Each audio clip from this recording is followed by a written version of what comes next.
It probably lifted up. I will draw all this. I did a reading the other night and I kept quoting scripture. I was like, I gotta stop being like this. Let me no. How are you? Exciting. I like the way you are. You're just Thank you. I know. On the camera so we can tell. Test, test, 1, 2, 1, 2, test, test.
There was a moment. Yes, I know. I saw you outside, and I was like, you should go into the conference.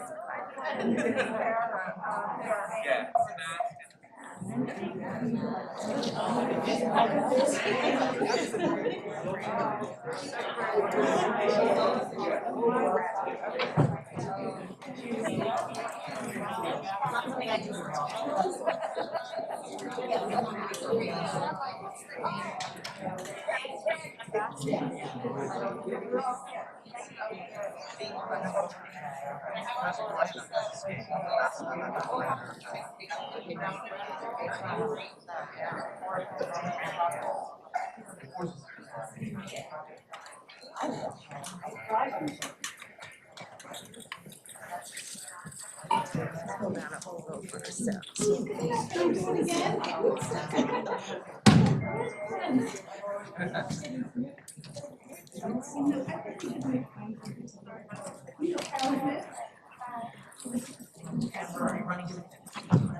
See anything? Where are you going?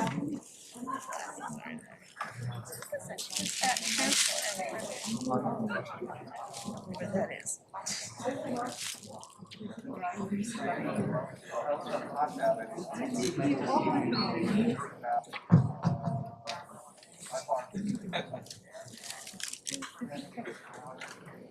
I remember one place that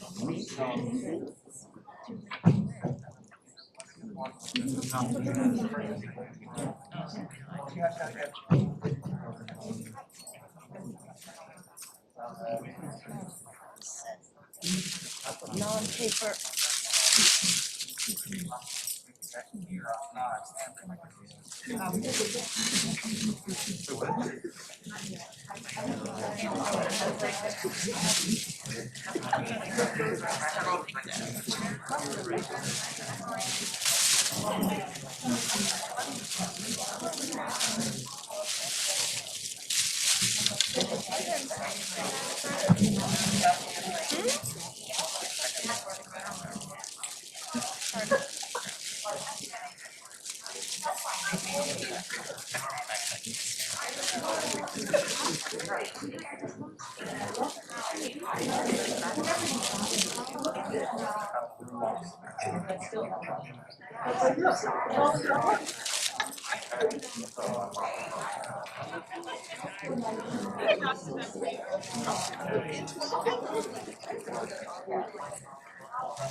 Requires dexterity.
It was so, especially I think at the time, last semester, that first day,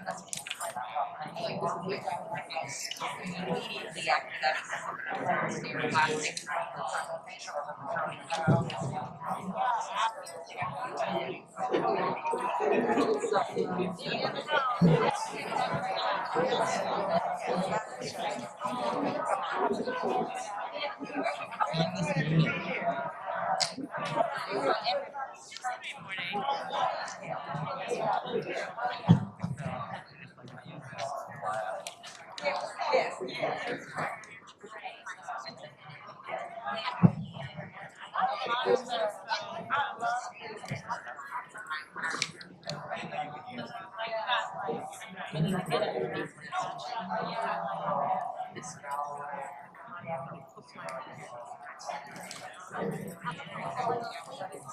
Because I knew the trick.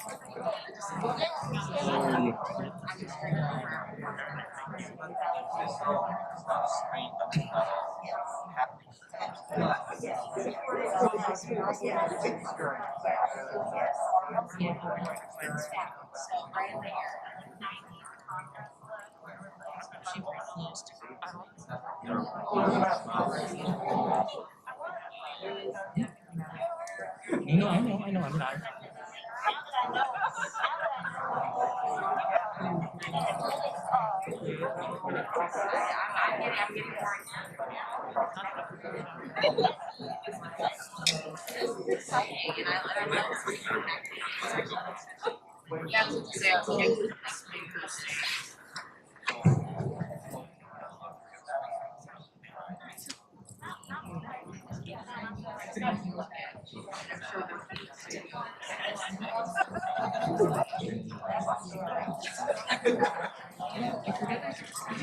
And you guys, hey everybody. Well, I'm done with all this. It's so great to see you. Oh my gosh.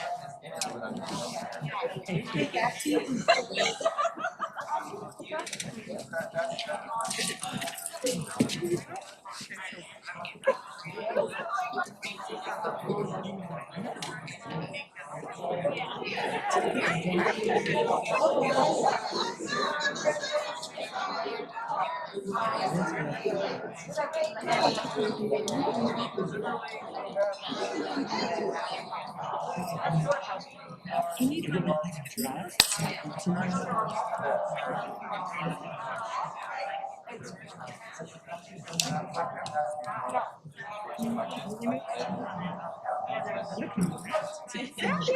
How are you?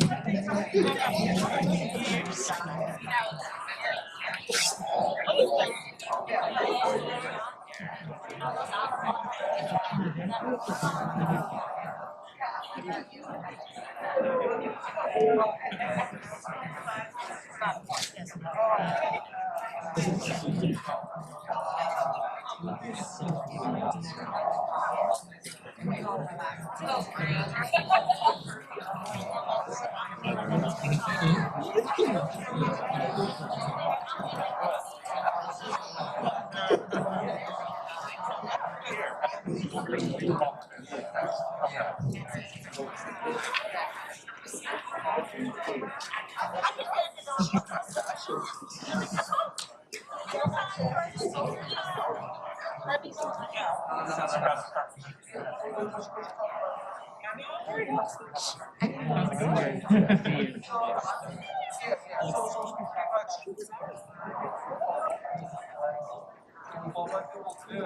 I'm gonna have them trickle again. That's just gonna happen. I'm just gonna tell them to have them come to the back versus this front.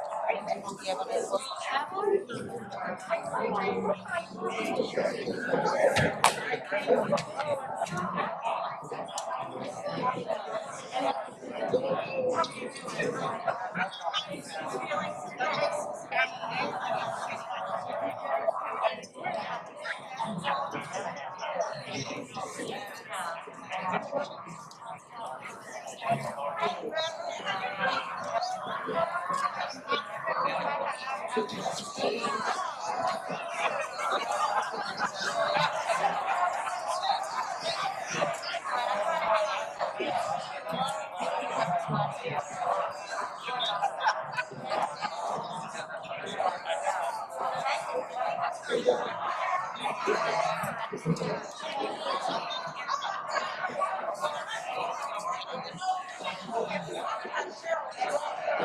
Ready to go, everything's recording. We're all set. So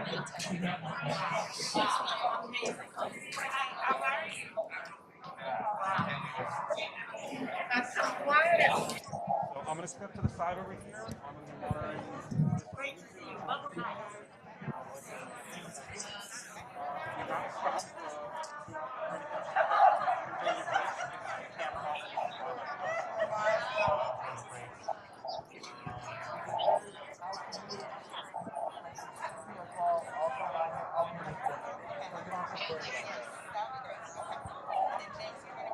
Right here. I'll be sitting right here. Are you using this?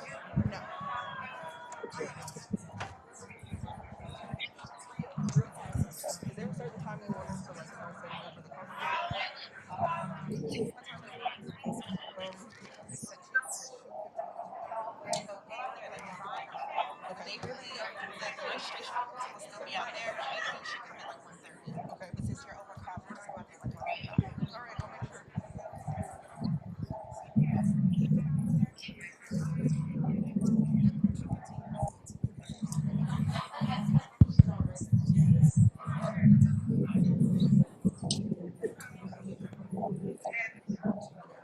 Good afternoon.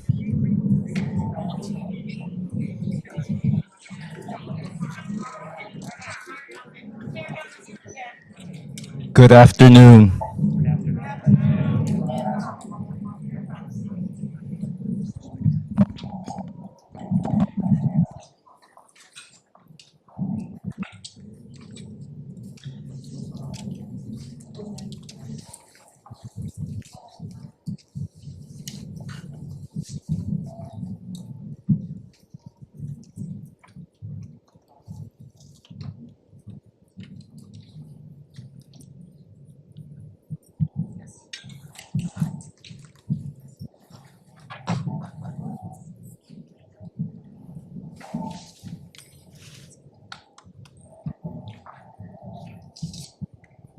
Test, test.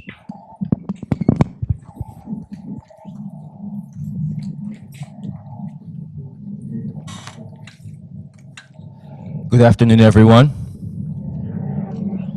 My name is Maurice Wallace, and on behalf of the Cheryl A. Wall Changing Our Own Futures Symposium Planning Committee, Evie Shockley, Erica Edwards, Olabode Iberonke, Ryan Kernan, Carter Mathis, Imani Owens, the incomparable Bria Page,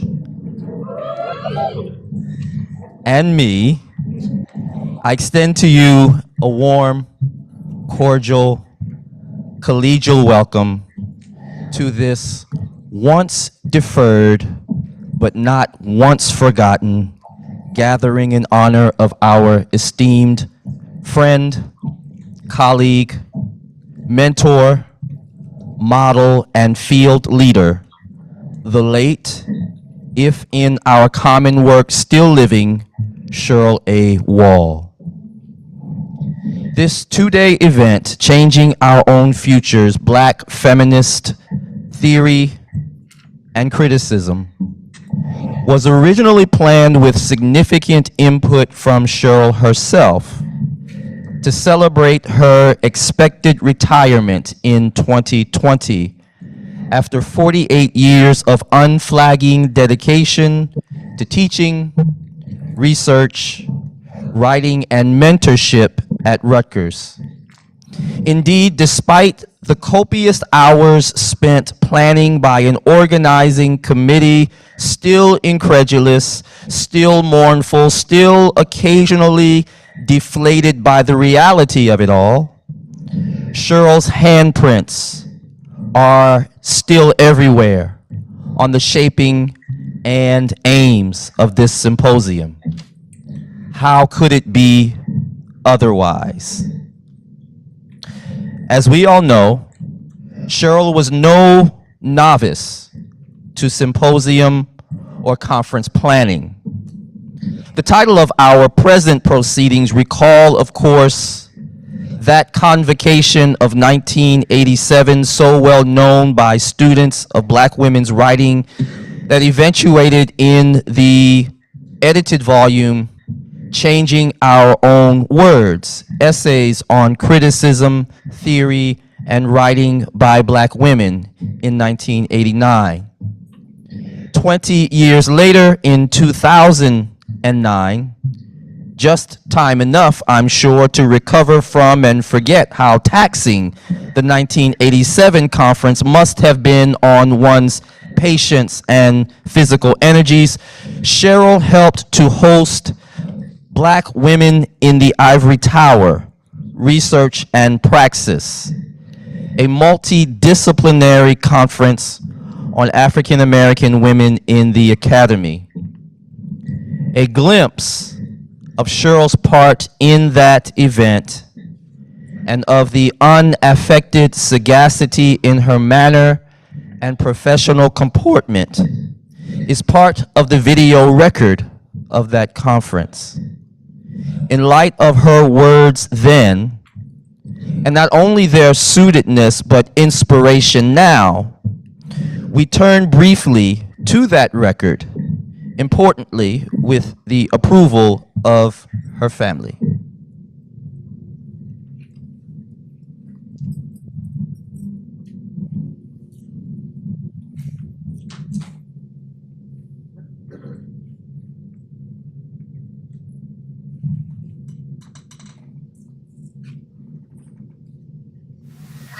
to welcome you to this panel and begin by reflecting on a question that Alice Walker famously asked in 1974. Quote, "What did it mean for a black woman to be an artist in our grandmother's time?" Over the next 2 days, we're asking a similarly complicated, though much more hopeful question. What does it mean for a black woman to work in the U.S. Academy today? Now, it's complicated, as we have just heard, because the roads that we travel to get here and the specific locations that we inhabit are so various. Each discipline poses its own challenge, and within disciplines, institutions matter. What it means to teach English at the College of New Jersey or South Carolina State is quite different from what it means to teach at Rutgers, to say nothing of Columbia or Princeton. But the question is hopeful because we are here in all our glorious collectivity to posit our particular answers. And let me thank Professor Deborah White for having the vision as well as the institutional savvy to give us this opportunity. Only last week, the New York Times pondered yet again the fate of the humanities in the 21st century. Perhaps, the article concluded, the humanities would once again become the province of the leisure class that it was a century ago, the province of those who could afford to retreat in splendid solitude to contemplate truth and beauty. If that were really what humanists did, it would be anomalous indeed for black women to read books for a living. But as we will soon discover, the women on this panel, like their precursors, such as Anna Julia Cooper and Victoria Earle Matthews, assume a far more engaged posture toward the literary and cultural texts they read and teach.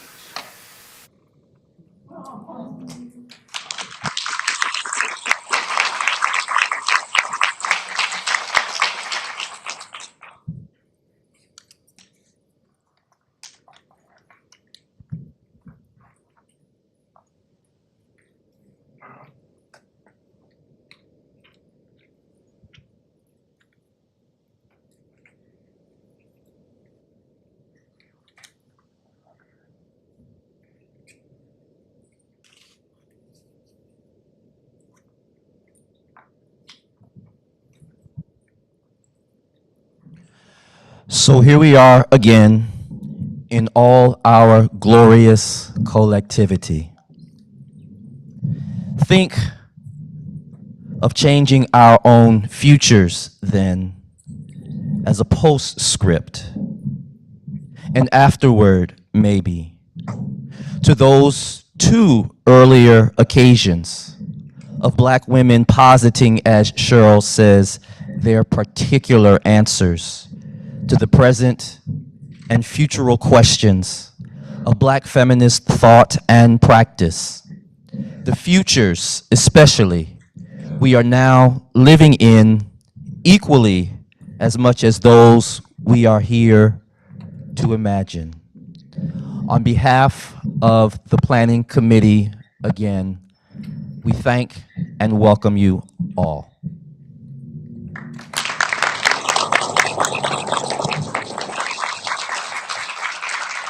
I now give the podium to Professor Meredith McGill, Chair of the Department of English. Thank you, Maurice. I like this microphone. I don't have to lower it, you know?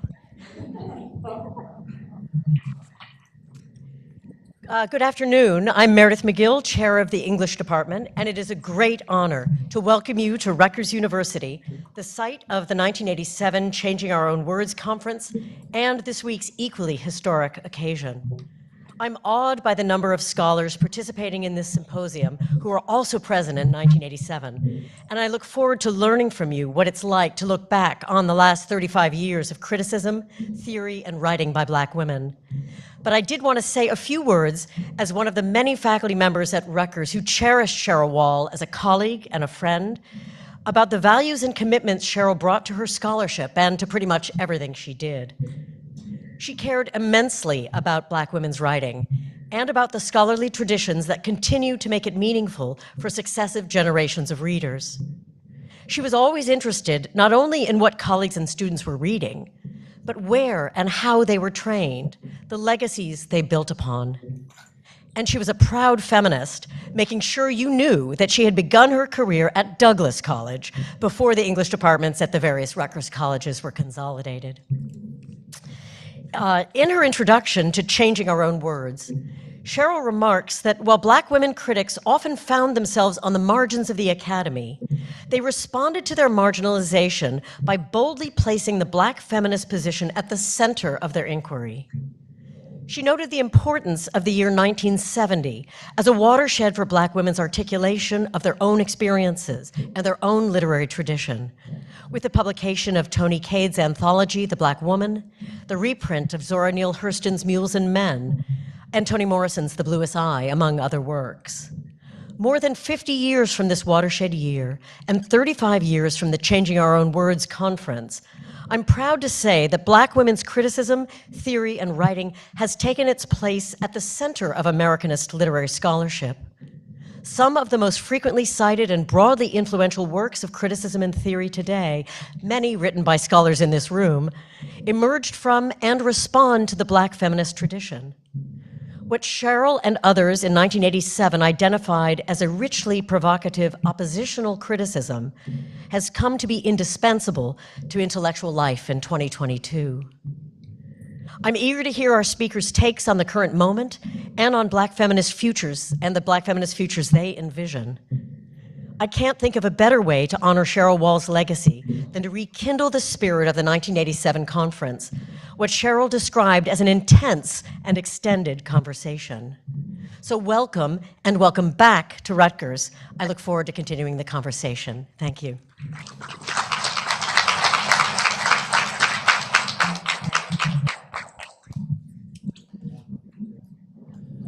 I welcome to the podium Professor Rebecca Walkowicz, Dean of the Humanities in the School of Arts and Sciences.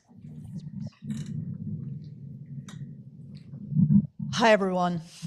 Hello, students. Hello, colleagues. Hello, former colleagues, friends of Rutgers, Cheryl's family, visiting scholars, community members. The fact that this list is so long is a testament to all of the different lives that Cheryl touched while she was here. It's my great honor and pleasure to welcome you to this two-day symposium honoring the writing, thinking, reading, teaching, mentoring, organizing of Dr. Cheryl A. Wall. To the profession and to the campus, she was Zora Neale Hurston Board of Governors Distinguished Professor of English. In the English department, where she taught and led for almost 50 years, and where I had the pleasure of serving with her, she was Dr. Wall, Professor Wall, Cheryl. I welcome you as Dean of Humanities on behalf of the School of Arts and Sciences at Rutgers, New Brunswick. Professor Wall lived in our house, and we lived in hers. She made it a far better place in the many decades that she spent with us. Students and faculty came to work with her. She brought funding for generations of postdoctoral fellows. She launched courses, fields, and initiatives that live on. We are honored and delighted to have you with us in person, finally, to celebrate Cheryl's many contributions, the ways she touched our lives through her writing, her conversation, her teaching, her thinking. Her voice echoes in our work as academic leaders, teachers, critics, and friends. In the field, she helped to launch and shape. In the editions and criticism of Black women's fiction and essays, she helped to make accessible to generations of readers. I want to extend my and the school's deepest gratitude to the organizers of the symposium for creating this space for us to think, to speak, to feel together. Our gathering is overdue and enormously welcome. I look forward to the talks and the panels, to the spontaneous conversations, and to our shared conviviality. Welcome.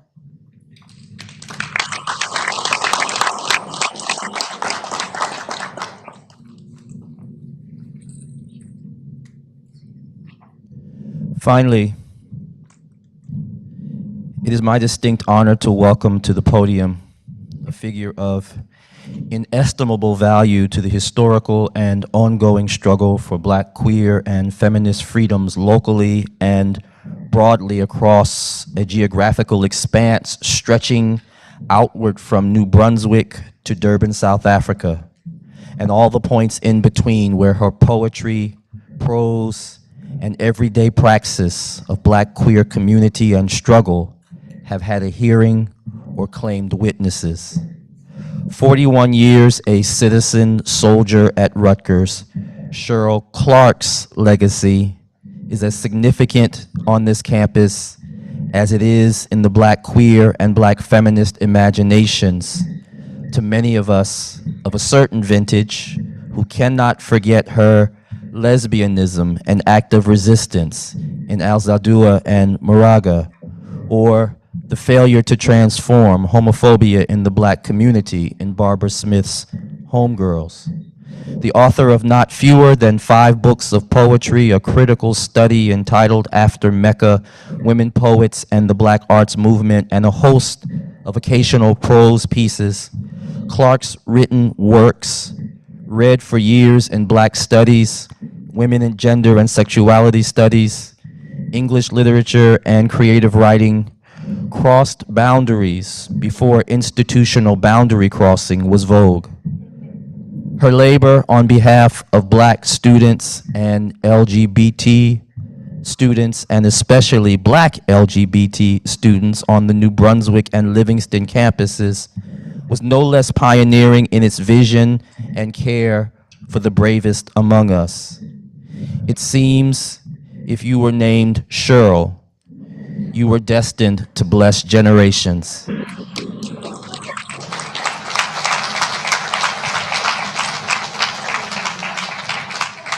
Friends, I give the podium over to the esteemed Cheryl Clarke.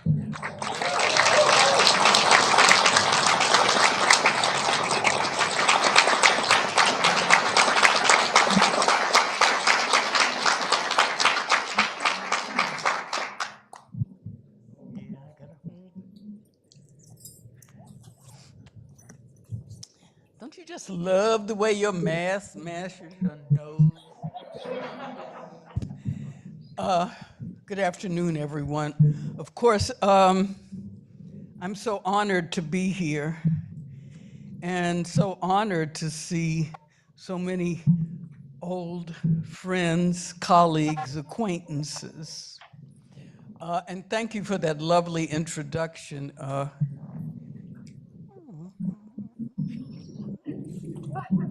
Make sure you give it to me before I go, because I want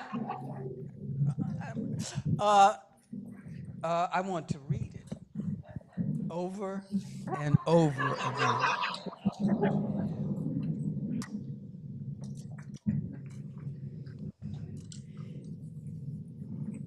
Says Cheryl Wall, it is crucial that Black feminist criticism remain oppositional.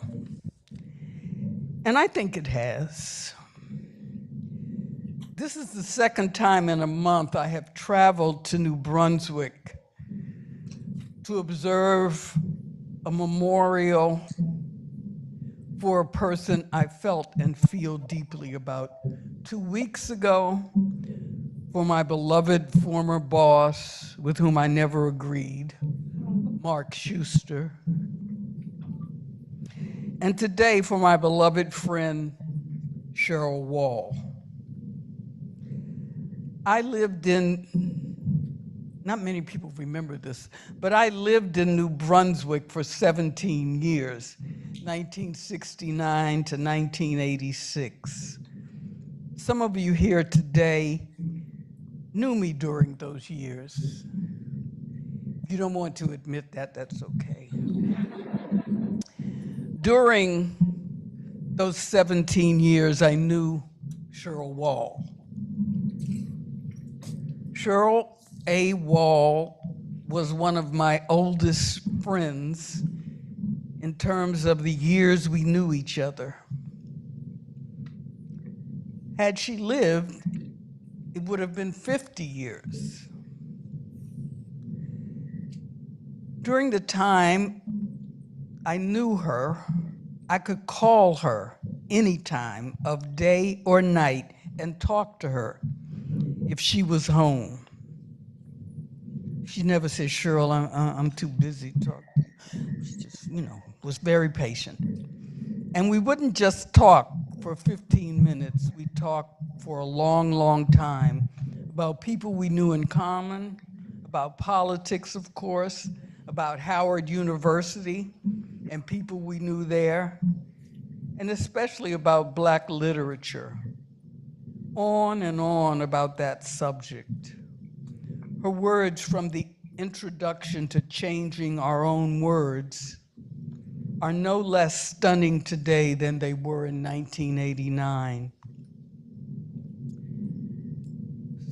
And I'll quote again, certainly the impact of such writers as Audre Lorde, Paul Marshall, Toni Morrison, Ntozake Shange, and Alice Walker, to name only a few of the most visible members of the community, cannot be gainsaid.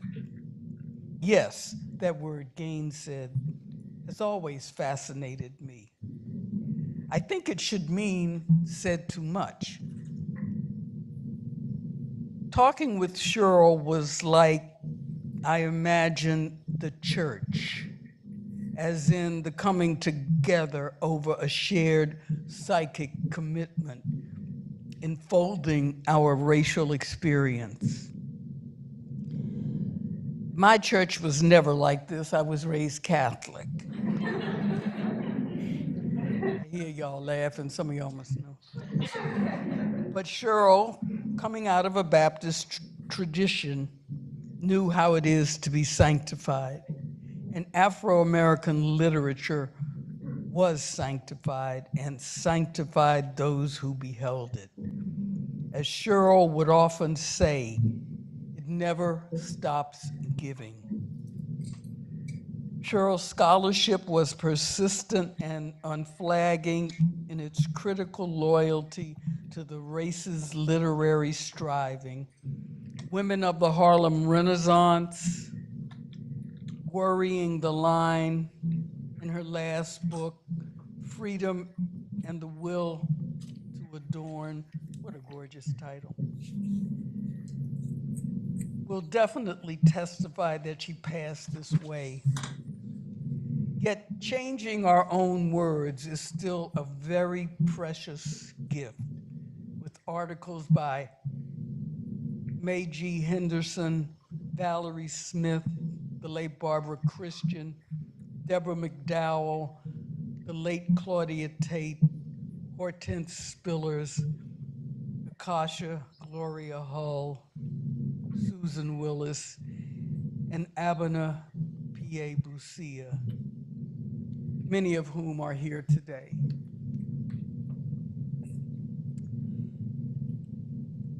Cheryl, again, changing words means transforming words. Not only has the criticism of Black women's writing been transformed over the past 2 decades, since 1969, this criticism has transformed other critical discourses as well. the extent to which feminist and African Americanist writing, and yes, even the criticism that claims the center, are more inclusive than they were 20 years ago, owes much to Black women's writing and its critics changing as many words as they please. I first met Cheryl in 1972 when she moved to New Brunswick, where I had lived since 1969. We, in fact, were both graduates of Howard University. Cheryl in 1970, and Paula Giddings and me in 1969. And Cheryl and I lived here in the same shabby high-rise apartment building, Bishop Towers, overlooking the banks of the Raritan. It has had many names since we lived there. And best of all, the bus to Manhattan stopped right in front of our building every hour. As you know, we shared the same spelling of our first names after pre-baby boomer Cheryl Crane, Anna Turner's faded and faithful daughter. That name didn't help her too much, Cheryl. Cheryl Wall was among a number of Black and white faculty who caused progressive changes in the curriculum, color, culture, sex, and faculty of the Rutgers English department. Cheryl was a scholar, teacher, preacher's daughter, and gentle woman. She laughed easily. Her laugh was affecting and infectious, characteristically cupping her hand over her chuckling. We had many years of conversations, from Wheatley to Wright, Harper to Harper, Walker to Walker, Amiri Baraka and Ntozake Shange, Toni Morrison and Toni Cade Bombara, Gwen Brooks and Ann Petrie, Nikki Giovanni and Maya Angelou. Cheryl Wall chaired my dissertation committee.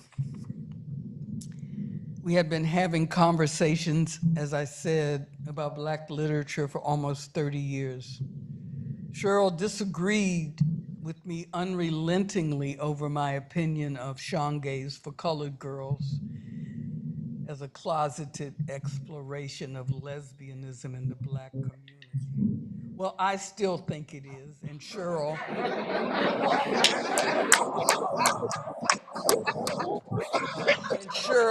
that I know of never changed her mind. She often would say throughout my working on my dissertation, you all need to get out here now because we need you to do the work. We've done our part. But she continued to do her part, didn't she? In Women of the Harlem Renaissance, she concludes her 1995 study with a luminous and elegiac chapter on Zora Neale Hurston, mostly devoted to their eyes. Quote, during the meanest years of the Depression, Hurston had managed to write and to publish books, short stories, essays, and reviews virtually without interruption, whether in college or graduate school, in the field, or working for the Federal Writers Project. She stole time to write. Often those with whom she shared her life, whether at school, on the job, or at home, had no knowledge of what her real work was. Nevertheless, she had somehow gotten it done. Whatever doubts she harbored about the lasting value of her work, she could look back on her life and sing with the blues singer. Got on the train, didn't have no fare, but I rode some. Yes, I rode some. Got on the train, didn't have no fare. Conductor asked me what I'm doing there, but I rode some. Yes, I rode some. Then that April morning when my partner, Barbara Ballier, who knew Cheryl from Rutgers and Women's Studies, many of you know Barbara. That morning, she haltingly, thickly announced, something terrible has happened. She held out her iPad with the Facebook post. I took it to my breast as to either squelch or let its declamation seep into my weak heart. I had no words and barely any breath. And the wordlessness and breathlessness are still true today. Let me just, it's true.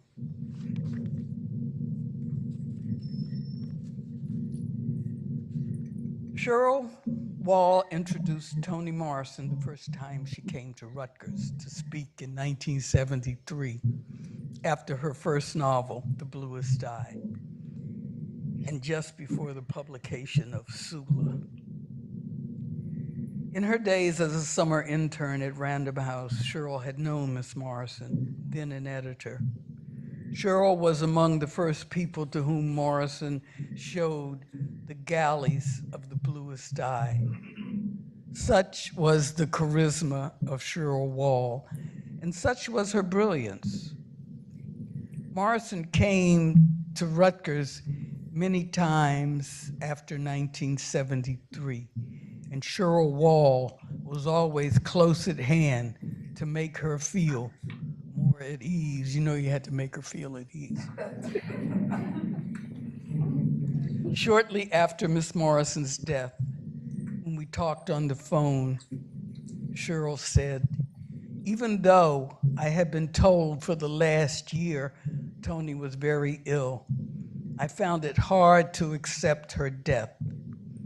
We think some people will be here forever. We do think that, Cheryl Wall. Then, with suddenness and finality, there you were, not here. No chance to go back. No time for a grudging last profession of affection. No occasion for a halting admission of some youthful nonsense. No girl, girl, girl, Sula Nell moment. I'll end with something Wesley Brown said in his tribute to Cheryl in the James Baldwin Review, a series of remembrances edited by Cora Kaplan. Wesley, I will always treasure Cheryl's and my mischievously often laugh out loud conspiratorial call and response sessions, where we loosened our wits over the literary sweepstakes and the changing same of the body politic. But despite the loss of those indispensable shared confidences, and the failure of words to come close to expressing the fullness of who Cheryl was for so many, my grief is made bearable by what memories I have of her that will remain, and why the gift of Cheryl's life within my own will be there when and where I feel the need to summon her. And I'd like to say you all are doing the right thing here by summoning her through her work. And maybe this symposium can be an annual event, summoning of Cheryl Wall. Thank you.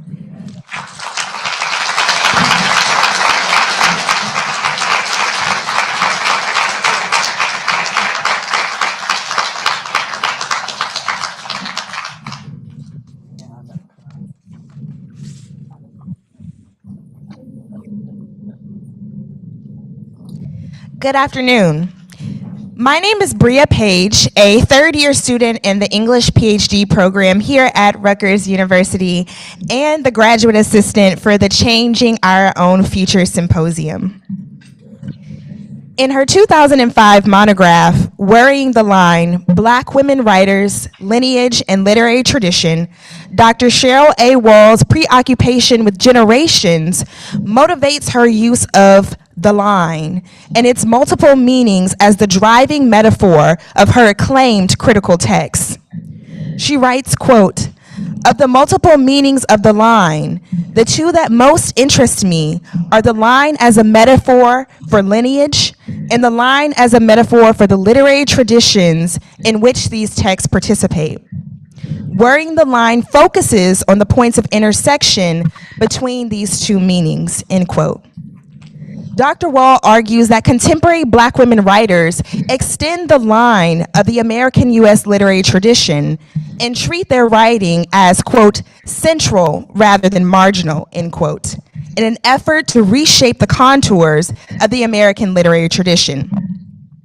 In her scholarly writing, Dr. Wall successfully extends the line of the American U.S. literary tradition, but in her role as the founding director of the Rutgers English Diversity Institute, affectionately known as READY, Dr. Wall, even in her absence today, continues to extend the line of underrepresented teachers and scholars entering the fields of English and American literary studies, thus reshaping the fields of American literary criticism in the 21st century.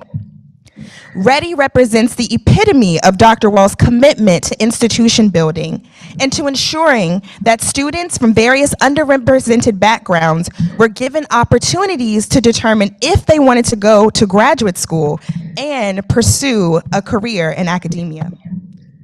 Now in its 14th year, with 2 virtual READY weeks under its belt, the line continues to extend. As a 2018 participant of READY myself, I am a testament to the success of the program and to Dr. Wall's kind and gentle mentorship. Simply put, I, along with many other READY scholars, are where we are today in our graduate programs and professoriate positions because of Dr. Cheryl A. Wall and her visionary leadership. Today's panel, The Future of Black Feminist Futures, Rutgers English Diversity Institute alumni, is truly about generations. And it is on that note that I welcome our moderator and panelists, the next generation of scholars and teachers, to the front of the room as we prepare to transition to our first panel of the day. Yes, let's welcome them.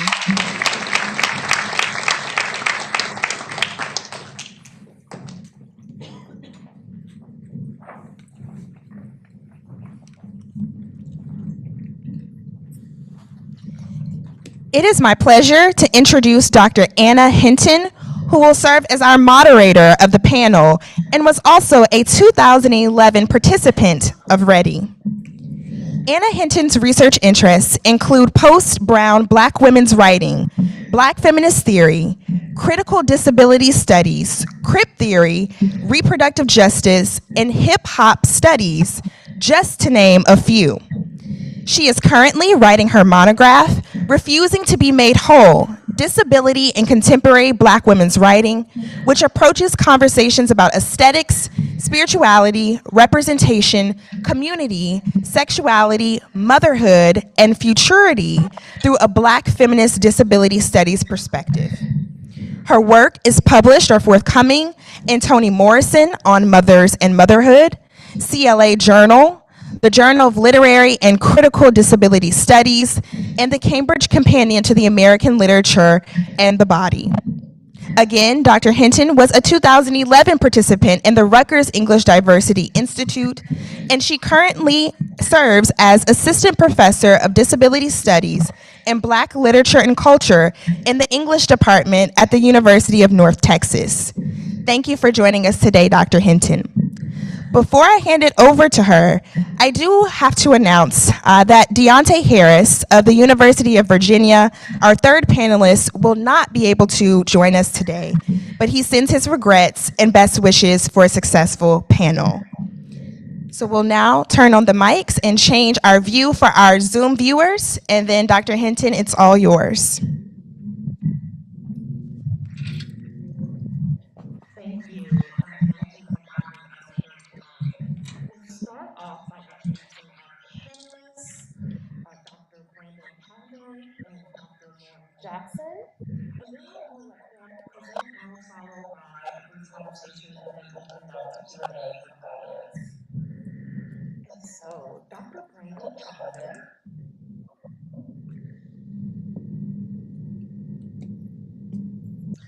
earned his PhD in English Literature from Berkeley University in 2020 and is currently an assistant professor of English literature at Rutgers University, where he specializes in Black queer literatures and Black horror studies. He is currently completing his book manuscript on Black queer men's intimacies and belongings entitled The Charge of the Other in Black Gay Men's Literatures. Dr. Lauren Jackson is an assistant professor of English at Northwestern University and a contributing writer at The New Yorker. She is the author of the essay collection White Negroes and is currently working on a second book, On the Back, with Amistad Press, as well as a research project on the aesthetics of non-epiphenomist identity in contemporary Black novels. Thank you, and join us in welcoming you.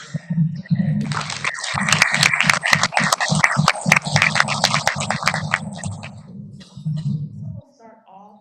Just want to follow the program, Brandon. That's right with y'all. I'm gonna stand. I'm on like 2 hours of sleep, so I need my legs.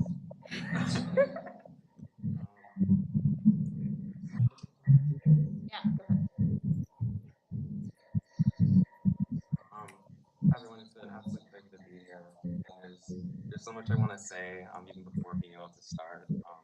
I give a bridge my gratitude, my condolences to Dr. Carter Mathis, Bria Page, Dr. Sharwal, all the colleagues here at Rutgers University. And one thing that I was thinking of last night, as I started to listen to actually saved the voicemail that Dr. Sharwal had left me, granting me news of it being admitted to Rutgers University. I chose to go elsewhere at the time, California dream of my mind. But the way that she had ended, to say, you know, I hope you continue to celebrate. I know that was very much within a specific context, but it makes me think of particularly, let me see if I have it here, sorry, y'all, my notes are a little scattered. Where Wall writes, so intent have historians and sociologists been on documenting oppression and struggle in African American life. They have neglected those moments that Black people took and take to enjoy and celebrate themselves. So much of Dr. Wall's work has that capacity for joy and celebration curving throughout it, the desire to see the will to adorn throughout the essay form, and the digression. And I think that this actually, that word celebration captures for me one of my strongest memories from Rutgers Ready program, actually, from your, actually from your seminar, Dr. Shockley, where we were reading Melissa Clifton's The Book of Life, and the poem, which I'm sure many of y'all know, Won't You Celebrate With Me, where Clifton says, won't you celebrate with me what I have shaped into a kind of life? What did I see to be except myself? Born in Babylon, both non-white and woman. I made it up. Here on this bridge between Starshine and Bay, my one hand holding tight, my other hand, come celebrate with me. That every day something has tried to kill me and has failed. And there's a story there which I will share briefly, but I just remember one of our colleagues at the time, LaQuaisha, we were, my mic is off. We were at the breakfast table, and we were sort of basking in the reverence of this poem. And my colleague at the time through Rutgers Ready was like, you know, I'm like, damn, every day? I went to the supermarket, wouldn't you know something tried to kill me? I think about that very often. I actually teach for that anecdote quite a bit about wanting to be able to see the fullness, the plenitude of life that's not, you know, produced Black life, Black feminist life in the scene of struggle and resistance, but it is about that capacity to see joy. I wanna then actually begin by sharing a little bit about collection walls influenced some of my thinking, and then turn to a little bit the way that my work on Black women's literature is embedded into Black feminist thought. So sorry, all my notes are getting a little scattered, but in Worrying the Line, I'm so taken by the way that Wall thinks about the sort of thwarted search for genealogy. When you sort of go to look back, find out your lines, your ancestry, you need to said a kind of disruption or a halting that Wall sees as being productive for creativity and for thought. For me, the figure for this, who I work with in my work, is Dixon, a Black gay poet who passed from AIDS complications in 1991, scholar, novelist, poet, who says, appearing before an audience, his body here thinning from AIDS complications, you then are charged by the possibility of your good health and by the broadness of your vision to remember us. Call my name, I'll be here listening. That mantra becomes so big for Black queer studies. It becomes, in calling out our names, a special issue for Calgary Journal, a send-up of Audre Lorde and Melvin Dixon alongside one another, and thinking about the longer legacies of Black queer folks who are waiting to have their names called within this archive. In Melvin Dixon's collection, though, Change of Territories, 1984, the desire to hear your name called in the mouths of your futures is so difficult, I think, because there is that genealogical thwarting that Wall writes about. There's one, sorry, my mic keeps going on and off. I'll try and talk as loud as I can. There's one moment in that collection where a Black gay speaker is approaching his grandmother, wanting to hear news of his kind, saying, you say you can't remember others like me, mute sons or your cousin's bachelor sons, stuttering aloud their names as out the metal windows. This is the names that we need from the past are perhaps not actually forthcoming. One of the poems, this is the last one I'll touch in this collection. There's a scene where Melvin Dixon's speaker comes to confront a Haitian voodoo priestess. And one of the things I love about this is the search for ancestors convenes this larger search for diaspora, where you have Black gay men speakers sort of retracing the larger legacies, moving throughout the diaspora. And in this poem, Voodoo Mambo, to the Taurus, sorry, can y'all hear me if I talk like that? Okay. In one of the poems, Voodoo Mambo to the Taurus, it's this fantastic scene where you have a Black gay man coming up before a Black Voodoo Mambo priestess in Haiti who sort of refuses to grant the Black gay historian, the seeker, what he wants to know. She is the scene for me as foreign. And in this moment, you have the priestess saying, you think you can pay to know what I know. A soul travels quickly from the body touched by drums. Shadows burn and the breath stands still. And outside myself, I see myself dancing. The dove limp in my hand so the head falls straight. That scene about, outside myself, I see myself dancing is so stunning to me because on one hand, it's a performance of possession. There's so much beautiful Black queer, Black feminist work has been done thinking about the figure of the Black Voodoo Mambo and the way, what it means to be ridden by another spirit, perhaps of a different gender. But on the other hand, to think of being ridden by, to see yourself dancing is a scene of commodification. It's a scene of looking at, it's a scene of looking at you commodifying your religion for an audience who's come in search of heritage. Wall writes about this beautifully in Freedom, the Will to Adorn, and I think in her essay on June Jordan and on Alice Walker, where she's thinking a little about the problems of searching for solidarity and for sameness within diaspora. In the remainder of my time, I guess I want to share just the way that this project began when I came to Rutgers. I was working on Black gay men's anthologies in 1986, Joseph Beam's In the Life.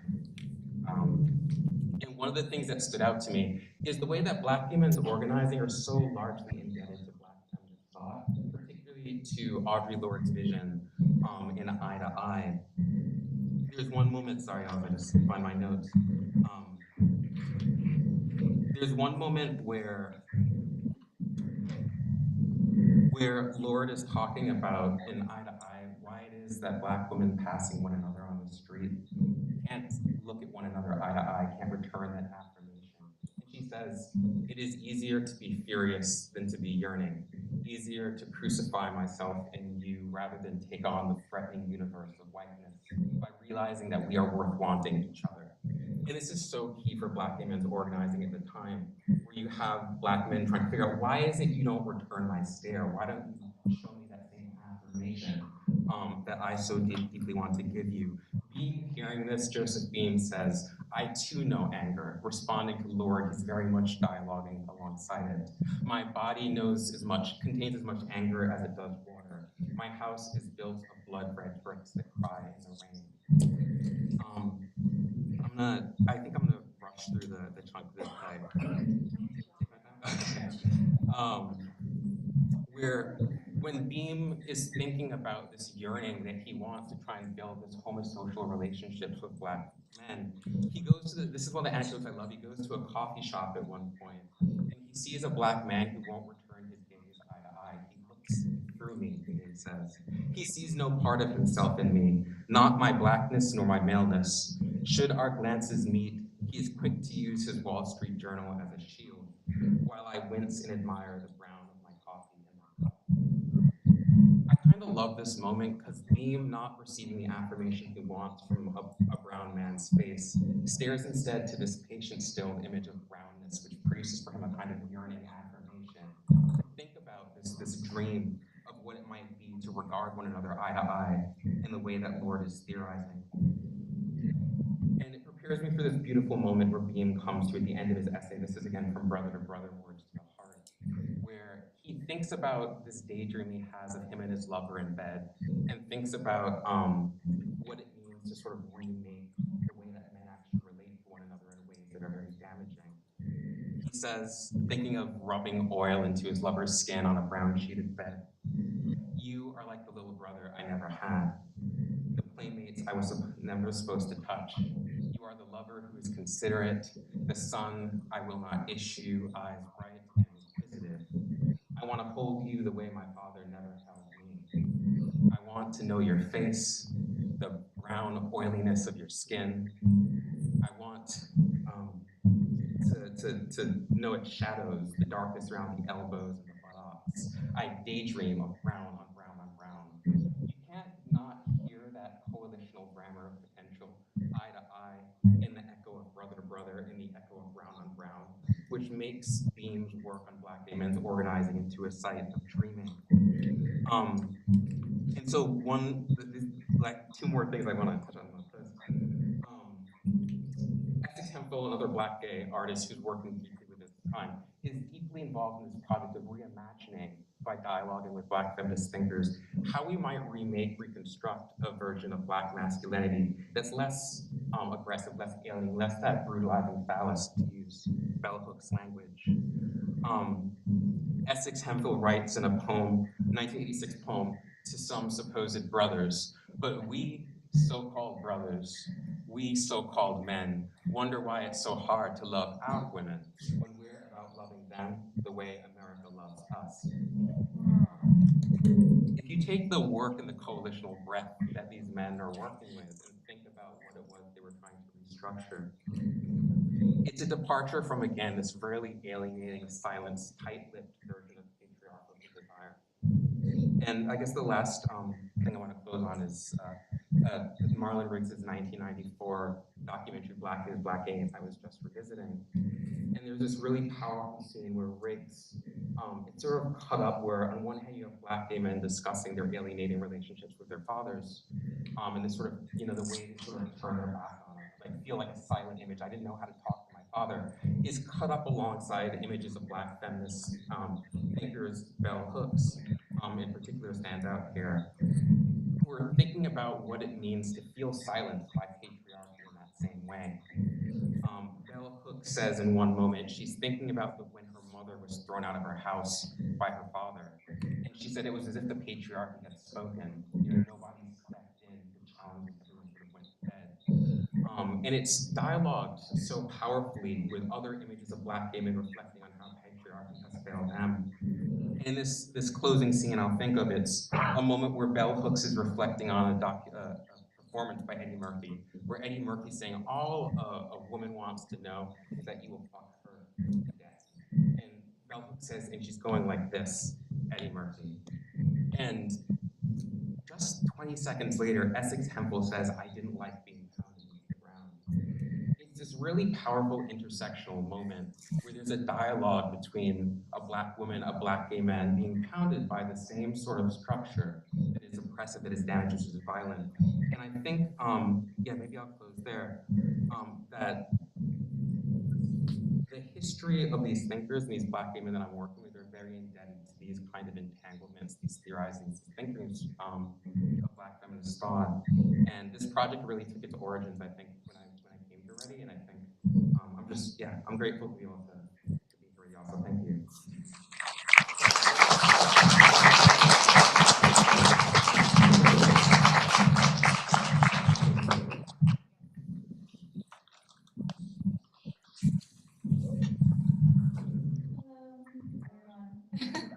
I'm gonna sit, I think.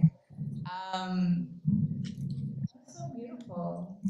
That was really wonderful. As someone who has a white knuckle grasp on the novel, I still very much appreciate a beautiful reading, or multiple beautiful readings of a poem.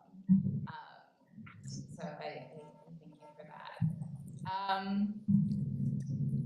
One of the funny things about doing this this business that we're in is that you enter grad school, you enter the professoriate thinking it's all about the new, right? You're sort of going to metabolize what has happened before so that you can produce this sort of beautiful next generation of intellectual labor, etc.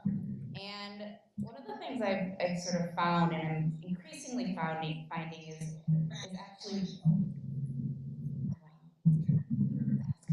okay, that you're in fact just sort of belatedly with each step sort of learning about all the ways in which your thought has already been shaped and inflected and sort of worked over by the thinkers who precede you. And I think when it comes to Black feminist theory specifically, I mean, we could enumerate the ways, and that is what we're here for, right? Citational practices.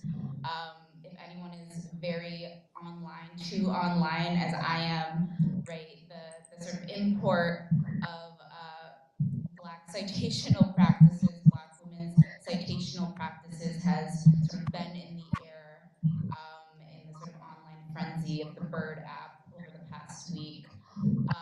Things like creativity, inventing methodology, whole cloth, because you know, what's there sort of literally does not see the objects of your inquiry, literally sort of is not prepared for the task of studying Black women's work and Black women's writing. The craft of writing itself. Think about that sort of really tired trope about the inaccessibility of academic writing, or the plotting nature of academic writing, which is something that I've actually never felt, you know, since I was an undergrad. I'm like, whose academic writing are you reading, right? The scholars and the people and the writers who I have always leaned on, who I think about when it's time to write. Their work has never been dull, it's never been boring, it's always been exciting and lively and animated.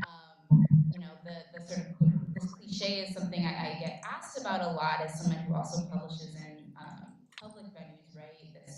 This notion of a sort of new wave of criticism that actually, you know, sort of takes the public in mind, or this new wave of academia that's actually concerned with the way that their words sound and their order and syntax and grammar and all that juicy stuff. And I, you know, to these people I say, look no further than a work called On Freedom and the Will to Adorn the Art of the African American Essay by Cheryl A, where you learn that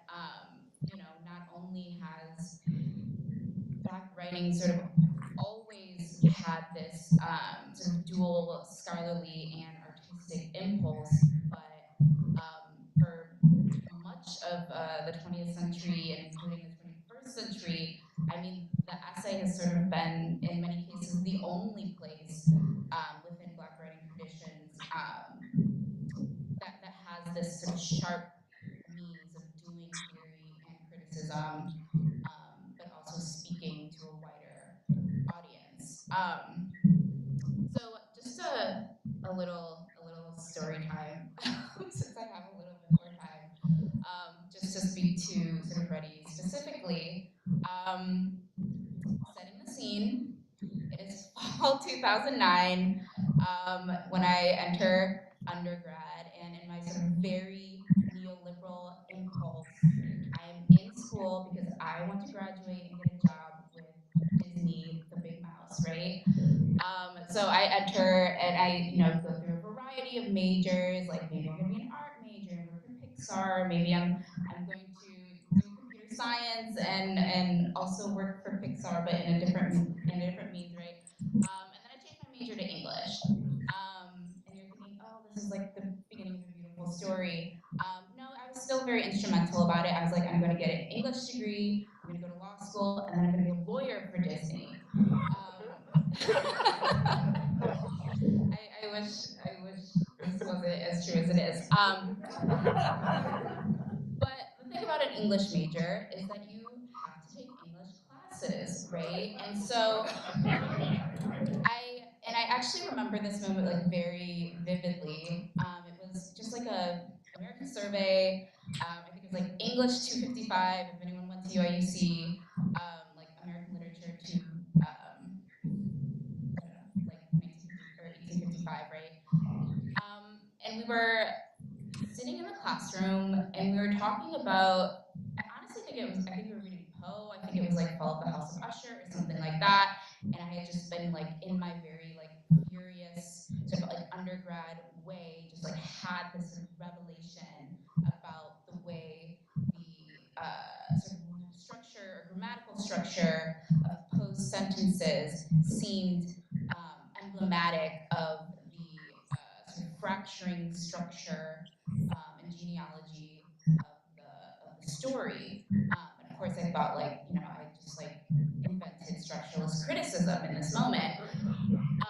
And I had this thought to myself. I was like, look, this is pretty cool. If this is like all I do for the rest of my life, like sit in a room and talk about literature, like I'll be pretty sad. And I had the good fortune in undergrad of having, some select people who were looking out for me, who saw me, saw what I wanted to do, and helped, facilitate that.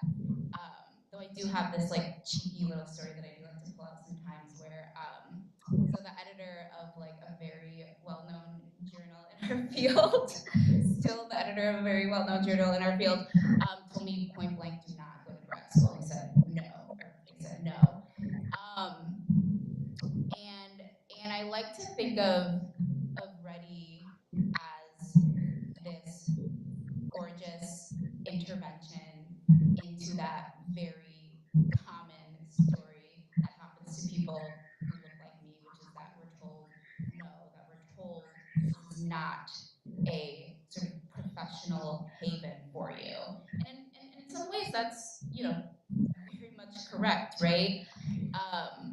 But going to Ready was like this really great bright spot in a summer before I did the whole like apply to grad school thing, which is like its own sort of hell, right? Where I think it was like the first time I'd gotten on a plane by myself. I'd come to this state I'd never been to, a campus I'd never been to, doing the thing that I, when I expressed my intent to go to graduate school was what I sort of dreamed of, right? Sitting in rooms with really cool people, really witty people, talking about literature and talking about books and talking about writing, while also conspicuously, right, are sort of getting us sort of prepared, right, for the sort of rigor that academia would brought. And so, yeah, I didn't really write myself a conclusion for this, but I was like revisiting like Facebook photos this morning and just kind of like reminiscing about just like how cool of a time it was. Like I think for the amount of like actual real sort of like in physics time it actually took up, it seems like such a minor sort of interlude in the sort of vastness of what an academic career is supposed to be. And yet I remember it as intensely and as vividly as you know, probably more vividly and more fondly for sure than anything that happened in grad school, right?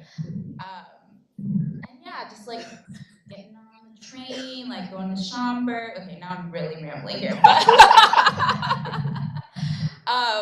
yeah, I guess I'll really just wrap it up and to say that what we had at Ready is something that is actually so rare, and I actually realized the rarity of it the sort of longer I do, you know, this, which is being in those rooms, but not just with anybody, with our people, right? And people who are interested and invested and sort of ethically committed to the kind of reading that I find so invigorating. So with that, I will end my story time. Thank you.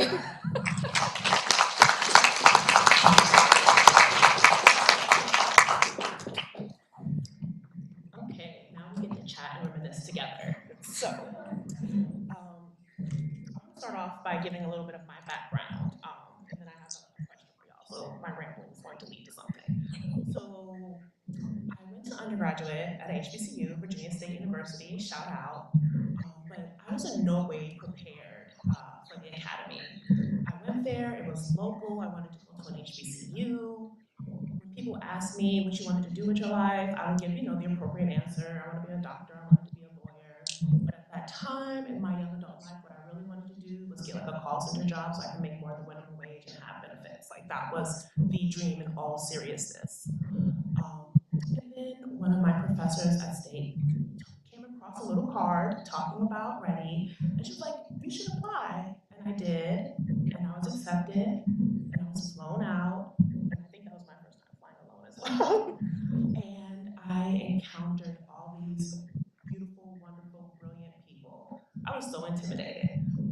And at the time, I was so green, I didn't know that she was the Dr. Cheryl Wall. I just knew that there was this really kind and generous and interested person telling me that you should consider going to grad school. You should consider Black feminism. And I reflected on that moment years later when I was actually in my PhD program. I was in a feminist theory course with seminary students, and me and this other Black woman were having a conversation where we said we feel like we've been kind of plucked out of certain circumstances, and I really resonated. But as I listened to both you, Lauren and Brandon, I realized I think there was a part of it of being plucked out, but there was a part of it was being seen and resisting that fear of looking away, and being seen in a way that I couldn't see myself. That was Dr. Wall's brilliance. She could see a career and a path that was forestalled. And I want to hear a little bit about your experience with her. Did you feel seen in your time in Ready and with Evie and everyone at that time, and how that's really shaped your experience in the academy? Yeah, no, I felt very seen in many ways.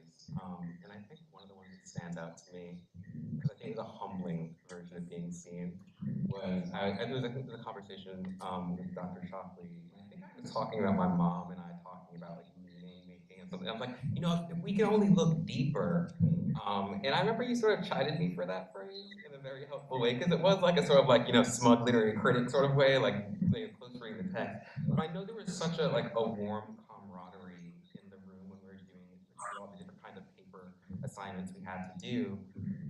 And particularly I think when even the conversations that happened, which involved me seeing faculty in a different kind of way, one of the ones that stands out to me, I think it was with Professor Lynn Festa talking about the tendency of doing parentheses, like remembering, and it was a conversation faculty be like, can we still do parentheses, or do we do the dash? I think it's the dash now. But I kind of love looking, I feel like I was peeking behind the curtains of the machinery of intellectual production, and you're like, oh, we get attached to certain kind of, phrasing and so on. But I think that what you're speaking of in terms of feeling seen and puffed out and taken out, like it was like for me, it was someone I went to Hunter College, and it was Dr. Jeremy Glick recommending me to this program, and not really feeling at the time that I mentioned that I imagine many of us did, with this sort of like chip on my shoulder, feeling like everyone is so brilliant when they speak. But there was always a kind of warm recognition of your possibility that was present in every seminar room, and particularly also as well, I can't stress enough, like the collegiate level of the undergrads, with Lauren and such, just like the way we would talk and sort of cheer one another through writing our response papers. That was the beginning of recognizing a future, because like you, Lauren, I had someone who said like, dude, like he's a teacher at Hunter at the time, was like, dude, you don't want this future. Like you don't be in the English profession. It's hard. You're not going to get a job. But it wasn't until Rutgers Ready, I think that was the first time that I saw a future that was possible. Yeah, I did not know my history when I came here for Ready. I thought, which I think is reflected in reality, right? That Professor Wall was this really gentle, kind, unassuming sort of woman with stature, right? But it's back to my kind of like belated getting yourself together, right? That you go home and then you kind of notice like, oh yeah, this name keeps coming up in edited volumes, in citations, and bibliography. What about that, right? Which I think is, it's fine, right? I think it was so great to kind of enter this place with so much history and so much influence, and kind of just be a kid, like just be a student in the classroom, just talking about things, and being either plucked or seen, or sort of whatever gesture sort of fits the image here. But I think it was like an unfolding or something. We were all kind of I don't know, it felt very like scholarly, but it also felt very scholastic, but it also felt just very like kind of like outside of, in proximity to, but kind of outside of the sort of drama of academia at large, or something like that. That makes sense. And so that makes me think about the actual structure of the program itself.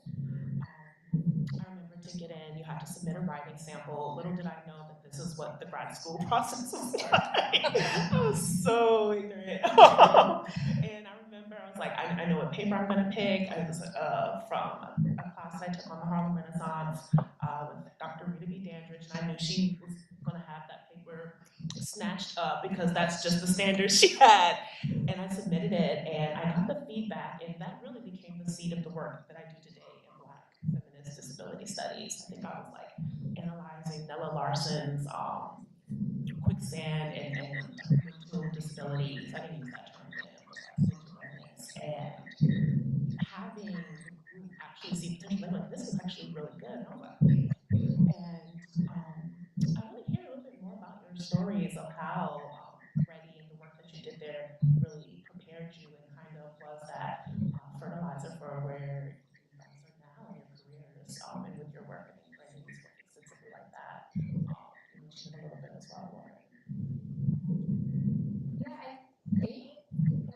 submitted, actually no, I actually have no clue, but I do think maybe I think what I submitted ended up being like the writing sample or a version of the writing sample that I used for graduate school, which would mean that it was sorry, it seems like, I feel like this is so boring, but it was like an essay on like Charles Chestnut or something. I think it was on the Conjure Woman, couldn't tell you what I was arguing, probably for the best. But I fully thought I was going to be like a 19th century Americanist. It was like 1899. That is the last stop on this train. And now I am like, if a novel's like older than 15 years, I'm like, I don't know if it's really fitting with my project. But I do recall because we all like, sort of workshopped each other's papers, right? And it was such like a cool, I think that was like my first kind of like workshopping experience outside of like the anxiety of a professor saying like, here's everything that's wrong with your paper or whatever. It was like my first time sort of like being in a room with people who sort of knew, sort of already knew my interlocutors, right? It's not like I have to like go back and explain like the color line or whatever. And just like being really sort of generous with responses. But also the cool thing I think was also getting to read everyone else's work, which is something that like I still like, even in my department, I'm like, students never get to see other students' work. Like this is actually like a problem, right? Getting to see what other people are doing before the thing is like out and polished and great and magical or whatever, right? I think about all the sort of grad student applications and writing samples that like sort of never get to see either the light of day or a sort of gentle sort of workshopping experience like that. Kind of just go into the slush and either turns up acceptance or in the trash, right? And so I really I'll wrap this up, but I really enjoyed that. I think that was like maybe like one of my favorite parts was like doing everybody's sort of writing sample or substantial sort of example of writing. Just because I don't know, I just love seeing people writing, y'all. Like it's so much fun. Like people have really good ideas. My favorite part is watching people shine. Like I think that especially because of the kind of text you're reading, we read A Streetcar Named Desire, we read A House on Mango Street, narrative of John Moran, quite a few things. Like everyone felt like they had a kind of moment to shine, and it was just really lovely watching. Particularly, I think for me at the time, I had a very big anxiety of speaking. I didn't speak for the first 2-3 years of my undergrad experience, and then when I started to finally raise my hand, it would always be like a dead fish thing. Like it'd be like this, and I had to rely on my friends, which eventually you have to like snatch my hand and hold it up. But I think that in those kind of spaces, you really saw people begin to shine.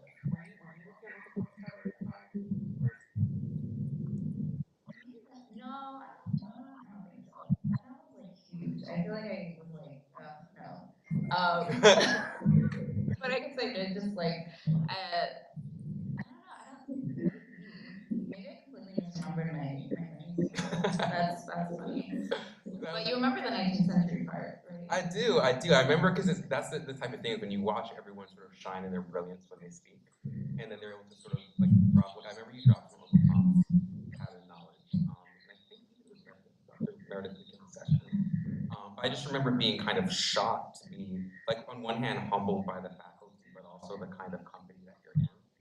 And the right, like reading folks' writing is a little foggier to me, but I remember mostly as the seminar spaces to see the kind of space we were able to have with one another.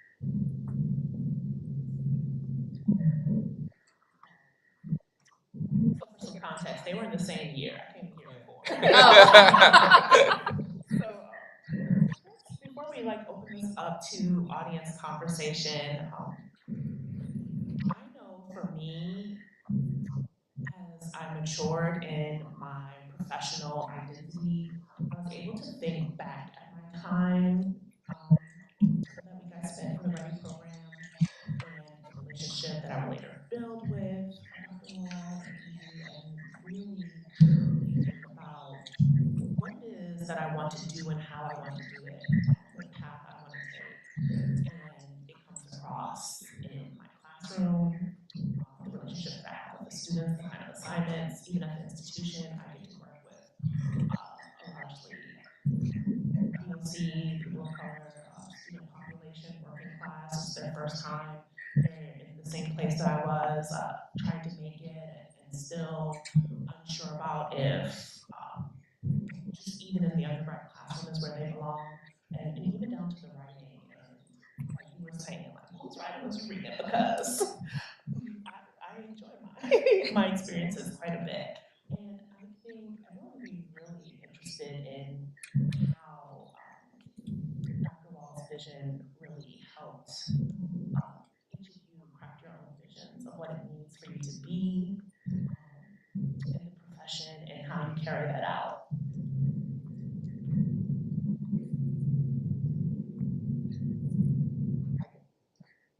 I mean, I guess one, to go back to freedom and the will to ignore, and I think watching the essay become something more than a sort of like, I don't know, oppressive assignment you just have to check off. Like a lot of my students have that question when they're reading, like we'll read like Audre Lorde's The Use of the Erotic, and they're like, but how do I feel pleasure in my work? And I think that the experience of being able to see the essay form not only is about like kind of content or to be read sociologically, but about the kind of way that you leave sort of your imprint and like the touch of your grace and beauty like on the page is something that really stands out to me in the ways, particularly I think I was reading through Dr. Wall's work on I think she's referring to Maya Angelou and talking about the pleasure of Black feminist intellectual production. And I just kept marking how often the word joy appears throughout her work. And I think that being able to like not only feel yourself, but to make possible that kind of joy for students on the page, something I'm still working with. I feel like I want to try and create more creative assignments, but then I always get nervous for like how to mark them and how to like write up instructions. But I think that the desire to create, as Lauren was saying, like I think doubling down on that, to respect the kind of power and importance that the essay has had in Black feminist literary critique to make possible sort of new futures for how can we sort of continue to invite students to show up with that creativity on the page. Like I think that for me is one of the lasting legacies of Wall's work in research. I'll say two things, which is my accountability, so I don't forget the second thing. The first, I feel like I keep saying reading, but I feel like we're sort of in a moment, or maybe I just feel this way in my classroom, right, where it's, you know, it's hard sometimes to get people to slow down and do the work of reading, especially if the author is Black, and especially if the author is Black and a woman. You know, I think we're really primed to do that sort of sociological thing, which has its place, but part of the reason why I love the work of literary criticism is because it involves reading, whether you want to call it close reading, whether you want to call it distant reading, whether you want to sort of waver, have an ambivalence about the two, right? It's the idea that sort of treating this work seriously means actually reading the work on the page, and that's such like a simple thing, but it's a thing that I just really try to keep alive in the classroom, and I really see that as a mark of Professor Wall's legacy. The second thing is the idea that it's okay to lean on people. You don't have, your work doesn't have to come and be the first of its kind, because it's not. First of all, it's definitely not. So it's like you might as well, right, be generous about sort of naming people that helped you, that shaped you, whose work energizes you, and yeah, all of that. And so the idea of having a sort of rigorous, I don't know, citational is not, it's not giving me it's not the sensuous word that I'm kind of wanting, but it's like, it's that, right? It's citing, but it's also, it's referencing, also another painfully unsensuous word. It's naming, right? And sort of bringing sort of everybody sort of with you to the text. And I think that's like the most fun part of reading Professor Wall's work. Just like seeing all the people who are in attendance and then going back, sort of reading that work, sort of newly sort of shaped by this intervention or this new way of reading or different way of reading, or collecting or sort of gathering work together. Yeah, I mean, it doesn't get any better than that. So. Thank y'all for having this conversation with me today. So now I'm going to open it up to audience questions, comments, feedback in regards to what we said today and concerns with the READY program.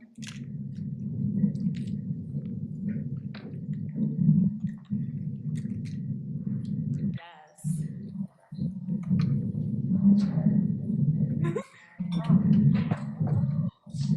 Everyone hear me? Okay. Hello.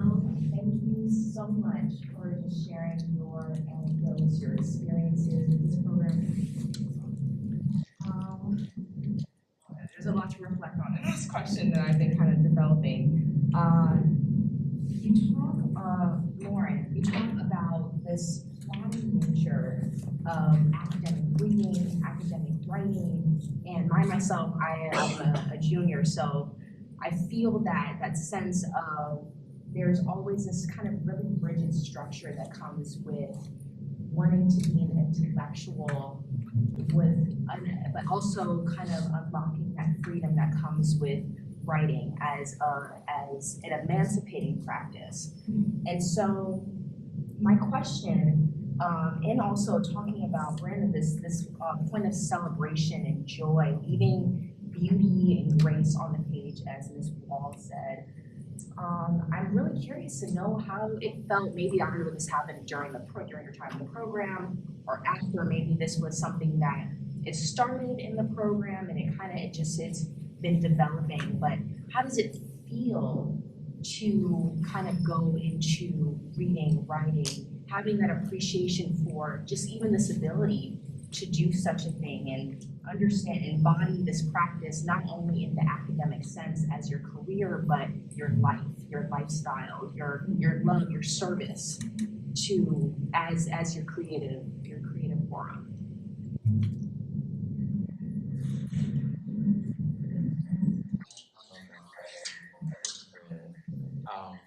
There's one interview with Toni Morrison. I never interested in hearing her, but she hasn't reread Beloved in a number of years at this moment. And she recounts having reading that one of her sentences, and she's like, oh, that's good. And that moment just warms me so much to sort of forget your own brilliance and come back to and be astonished by what you wrote. I seldom have that experience. But I think that the joy of getting at the sound of something on the page, just sort of working with it over and over again. I think sometimes, I don't know, the idea comes for me sometimes a little bit late after the pleasure of how things sound. Because I think of, I don't know, like how much eloquence has shaped my receptivity to receive the knowledge that I need. That sometimes it really does take the kind of phrase, a poignance of phrase, for me to absorb something that maybe I've been hearing all my life otherwise.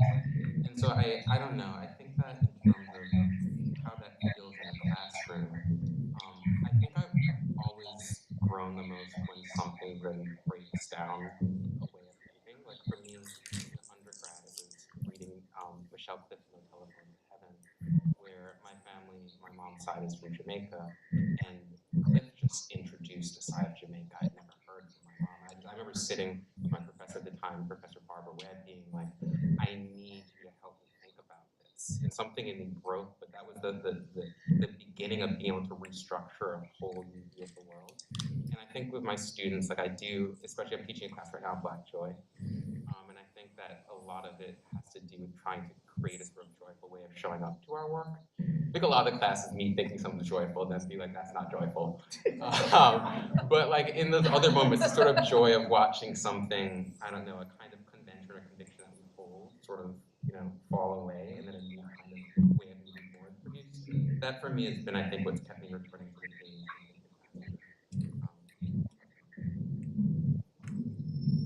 I think it's like the moment when you realize you're not doing this alone. I think, the classroom is in many ways one kind of compulsory environment that doesn't always feel the most sort of congenial or conducive to thinking the kind of things you want to think about or writing the kinds of things that you want to write about. And as I said before, it's kind of a lot of the writing you do in class is like limited to this kind of one-on-one engagement with a professor and instructor. But there are so many other kinds of ways to read and write together that are out there, both like in a university environment, outside the university environment. And so I think for me, when I sort of began kind of exploring those venues, I don't know, is when it really maybe clicked, I guess. Like the idea of someone, reading something I wrote and actually having, like, speaking back to me, and actually like, oh, like you got something from this. There was like an idea here that's like kind of, its own sort of form of epiphany. And so, sometimes you kind of have to, create that magic for yourself in environments that are maybe a little bit hostile to it, but also sort of leaning on the kind of institutions to sort of get what you can from them, and sort of using that as like the sort of step ladder to like find the other thing or go through the side door. This like visual getting like very unwieldy, but I think still like my favorite part right now is just to sort of do this with others, and like that's really what writing, whether it's for like an academic journal or elsewhere, right? That's like all that is, right? Is sustaining a sort of long conversation with other people who are interested in the things that you are interested in. So I think finding those people is like the sort of first step or like hardest challenge, right? The university isn't necessarily going to sort of populate that around you, but you can find it if you know how to search.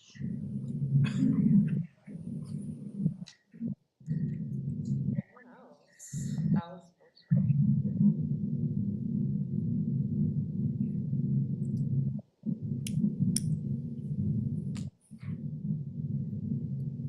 I would like to ask a question, but don't have any voice. Do you want me to bring the mic up for you? I think there's one coming. Okay. Thank you. Okay, I don't know if this is working. Yeah, there it is. So I decided I would like to summon Cheryl. And so this is a question, this is a question I'm sure she would ask. Okay, so I'm asking Brandon to think about the complications of the relationship between Black feminists and Black male queer writers, and maybe the problematics of putting them into a dialogue as of equality. I don't know if you know what I'm getting at. Okay. I would like for you to just address that. So in my work, I don't try and make it be like I don't think I argue for an egalitarian relationship. I think that, for instance, I just finished teaching Melvin Dixon's Vanishing Rooms, which is an attempt of him to write in a novel of 3 different perspectives: a Black gay man, a Black straight woman, and a white queer boy. And one of the things we talk about is the Black woman's name is Ruella, but her nickname is Rooms. she doesn't like that name for herself. She says, don't call me Rooms. And we talk about what does it mean to have a title, Vanishing Rooms, which is about sort of a disappearance of a Black woman's subjectivity. We talk in my class, like, again, there's a lot of things I think Melvin Dixon doesn't represent satisfactory for how he portrays that character. But I think it represents a kind of attempt to try and think across intersections and differences. And for instance, one figure that is close to my heart is Marvin K. White. He's a Black gay poet and a preacher, and he has this beautiful text, Our Name Be Witness, which is him thinking of his mom and his grandmother is passing away from Alzheimer's. And they start to call out when he's by their bedside any names for the folks they want to be present but aren't. And part of White's poetics is trying to step into and inhabit and let himself be called out of his name so he could perform the witnessing for these many figures who for many reasons aren't showing up. And he says in that poem, history is about the call, it's about playing it by ear. And even though my name is not comfort, is not love, is not help, that I hear a call and I must answer it, because who knows, I might look like a promise from the back of somebody. And that attempt to be sort of called out of your name or your identity is kind of the promise I see, where it's not, again, about an egalitarian relationship, but about looking about the ways that Black gay men were trying to learn from and organize with Black queer and Black straight women, and to sort of think about how they can create a model of masculinity that could say, the same thing that is, screwing you is screwing us. And I think that from a point of organizing to me has been, it's been a productive site. So again, I think, and I can say this in my work too, there are figures who I work with who don't have this Black feminist leaning. I think that these men did.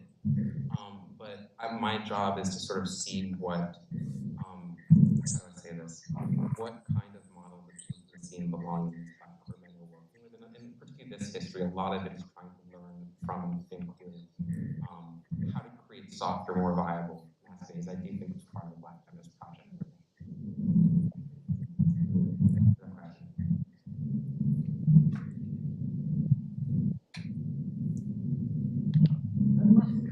You on your memory. You seem to memorize at work. It helps me. It's interesting. Certain certain things when something's close to my heart, I try and memorize it. And certain times, hearing it and being able to reproduce it makes me see the beauty I didn't see in it. Like I won't see it, but Frederick Douglass's recollection of his grandmother being put out in an old house to pass away.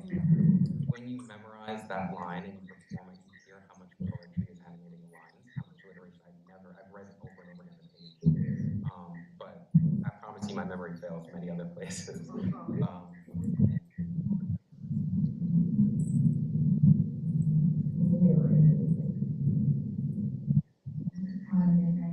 We've been weary over many curious, volume forgotten. But it's literally there came a tapping as if someone gently rapping on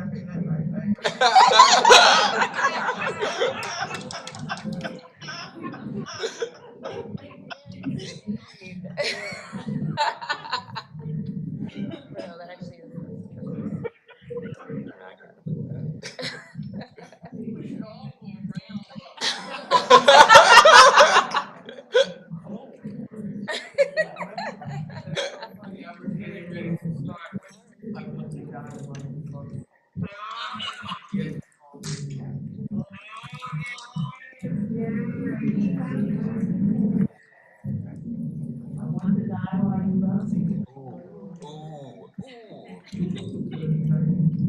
That's good.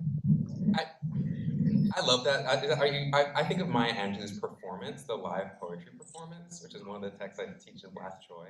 But when she performs, I want to die while you love me. I just love that whole performance for looking at the way that Angelou is inviting the audience to sort of see her Black joy, but also performing the way in which, well, how do you read when so much of Black joy has had to be a forced performance for white folks? And I think that performance and the way that she invites folks to look at her intimacies, to domestic scenes is so stunning because then the moment she shuts it out, but I love that poem.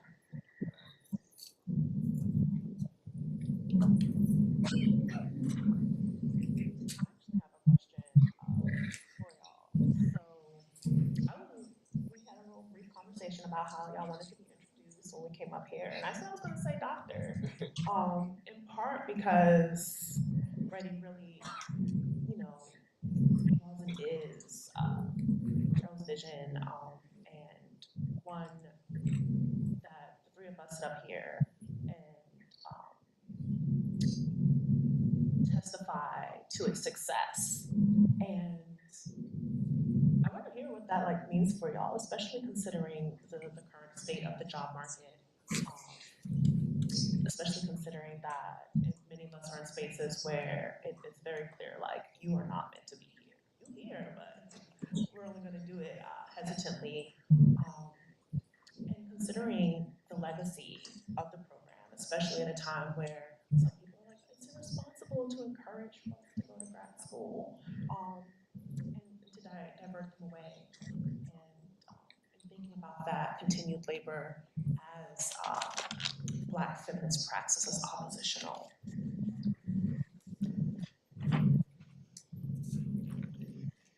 I would say I never discount the influence of luck, and I know that's like not a word we like to bring in because it, you know, kind of implies, right? It's the thing that sort of our enemies say about us, right? That it was a lucky shot, or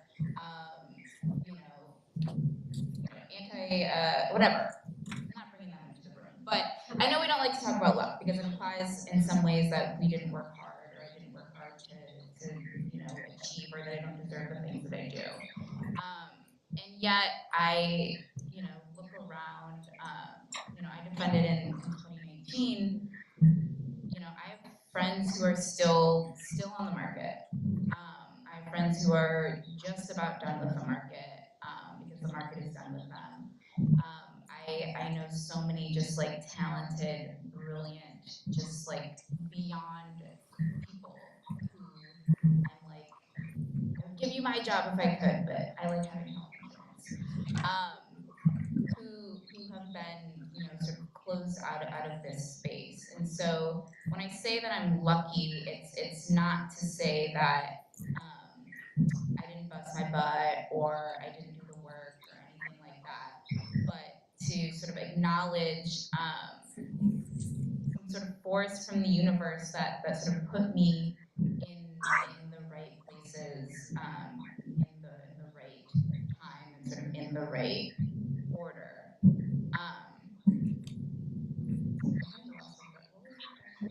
Well, that was just to say that I take it very seriously too, right? That I get to be here and that I get to do this, and I try to keep that kind of alive for myself, like even when it feels really hard, like even when I'm like in O'Hare Airport, like I just get to like on the dang airplane so I can get to the thing. I'm just like, but then I'm here with all these wonderful people, people whose words like I have in my books, like on my bookshelf, that I like knew as just like sort of repeat idioms before I sort of ever knew them, and still don't know them, and hopefully we'll get to know them like as people, right? That's like really cool. You know, when I tell people what I do, they're like, oh, you make a living doing that? Like that is really cool. Like I was thinking about so like two sort of recent big pieces I did for the New Yorker. One was on Zero Hurston, and one was on Alice Walker, and I was like, this is so eerie. Like the past like 3 months, and then it leads and it kind of culminates in this. Is just like a cool kind of cool synergy, I will say. Like the sort of reverberations of reading their work and reading Professor Wall's work and reading their work through Professor Wall's work, through Valerie Boyd's work, who passed this past year. It's a thing I, you know, again, I try not to take it for granted or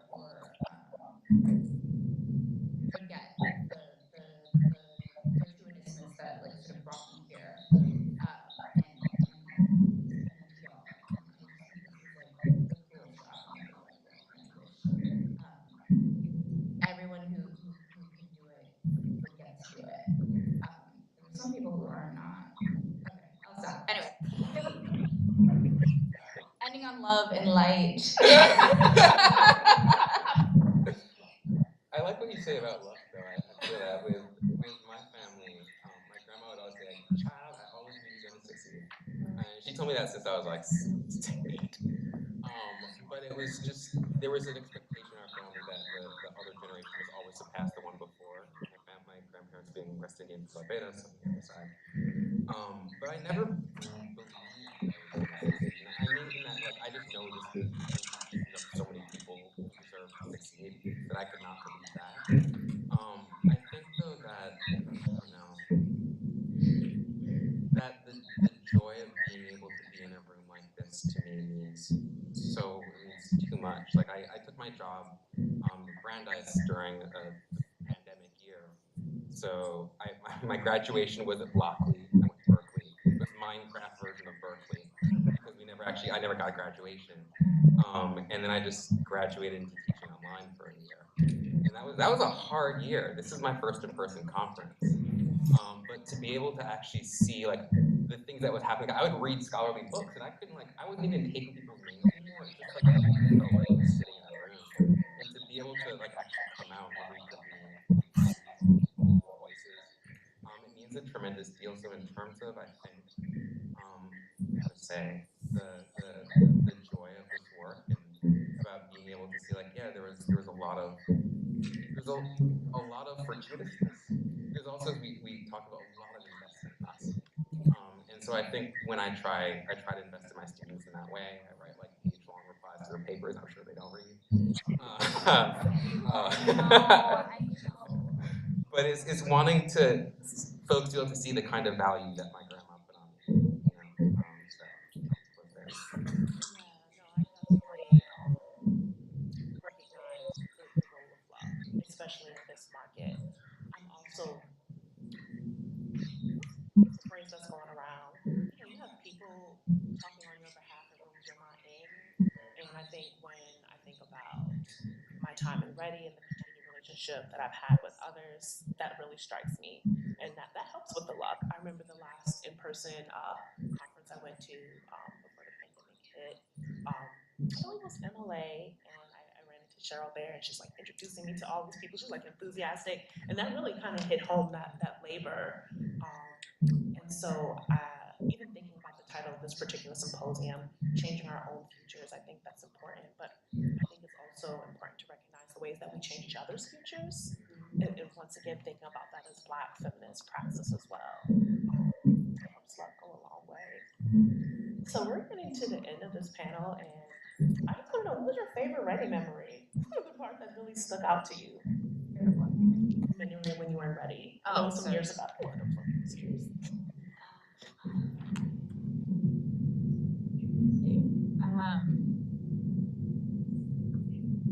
Going to New York for the first time was very cool. I was trying to trying to think of the mind of a rising senior in college. I also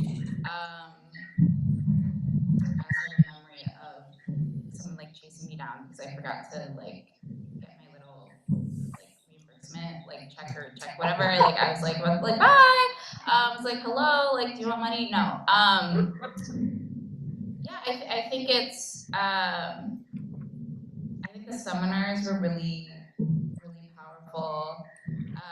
There was like one evening where I know that we just like stayed up pretty late. I think we were supposed to be finishing our little responses. We weren't finishing our little responses. And that was just really cool, just like hanging out, which is not a very can't really spin that into something profound, but yeah, just like having a good time. Is that like really facile to say? Hanging out is actually really profound, especially when you like when I'm thinking about citational practices. I love the wording that Alexis Parker instead of thinking through, thinking with, and that kind of informal time gives you that opportunity to do that. And I do remember us reading that. I do remember that Clifton poem also very vividly. I think this was the first time I encountered it. I was like, what? the extent of my sort of critical power sometimes, but I think I was just like taken aback, but also because it's so, it's so small on the page, right? And then it just like puts you back in your seat, absolutely. I think mine is, I don't know if it feels right or appropriate to share. There's a kind of, I think, sadness in it maybe, but I remember we went to see Streetcar Named Desire, and it was wonderful, an all-black cast, and I was so eager to read it, to see how it was performed, because there's this scene in the opening of Streetcar Named Desire where there's a black woman who sees the two white characters like throwing a piece of meat or something like that, and the black woman says, "What's that?" He threw at her, and she starts laughing. And I guess the joke is kind of like, because there's like this sultry blues music and everything like that, she's kind of like in the know because she's a black woman and she's sexualized in this way. And I was so curious to see how this was going to play out when you have an all-black cast. We went to a fantastic Schomburg, you know, the archive with Stephen Fullwood showing us the archives. And I think this is it's not where you think the sadness is for it in me, but like, we showed up a little bit late to the play, and Dr. Wall looks so sad, for like a kind of like sadness for not having gotten us there on time. And I just remember like my eyes kept finding her for a lot of the night, and I just couldn't really perceive it because I'm like, you've given us so much. Like, it was such a large evening, and I remember there was like a kind of moving attempt to like console, like, no, this was great, we had a great time, but I don't care what happens to like the first chunk of the play. Like, I remember that evening. I remember like how warm it was, and I just remember the summer night of it and coming home. But I think that, to me, I think because of the poignance of it and the poignance of it now is what really stands out in a kind of bittersweet way.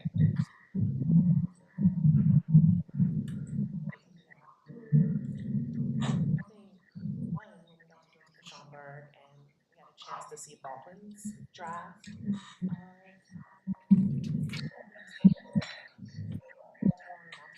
That was amazing. Luckily, I was trained up enough to know who Baldwin was, and you'd be surprised how many students these days don't. But like the energy that the faculty had, getting us excited about what that meant, to witness and then be in the Schomburg as a space, I'll never forget that. And I do also agree that one-on-one time with everyone, particularly Dr. Wall. Once again, I didn't know that she was the person, but just, like I said, the generosity, the grace, the joy, it was just infectious, and I don't think I'll ever forget that. And also encountering Lucille Clifton's poem for the first time. I actually have the last line tattooed to me. I got it when I came back here from postdoc. This was a nice little homecoming. Really amazing.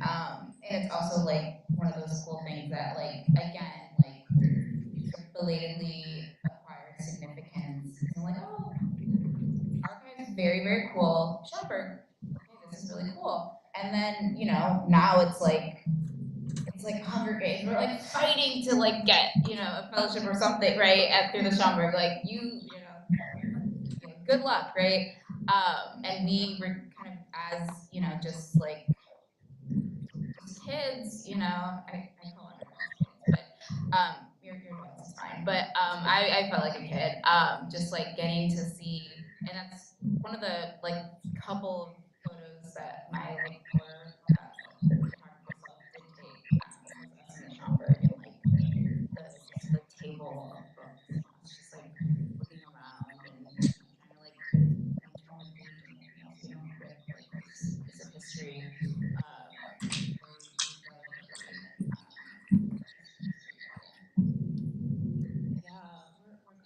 End of our panel, and I want to get some last thoughts and remarks from everyone.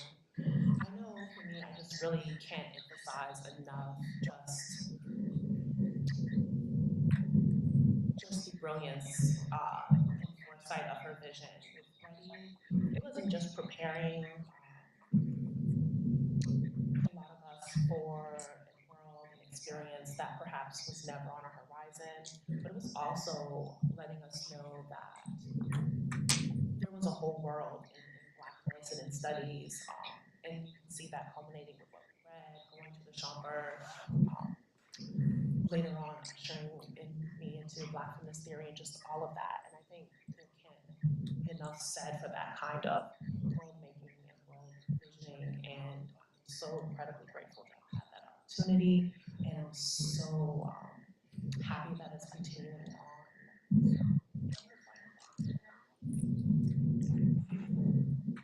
Yeah, I'll just say, I mean, understatement of the century, it's been like a really hard couple of years. I think even just limited to the scope of theory and criticism, it's been really tough. I lost my advisor and mentor, Lauren Berlant, last year. And it's just like put me in this very kind of like reflective mood of the legacies people leave behind, but also, you know, sort of how their work kind of continues to speak. And I think there is solace in that, but it's also like, I'd rather have the person, like I'd rather you still be here, right? But I do want to actually leave on an upward note, right?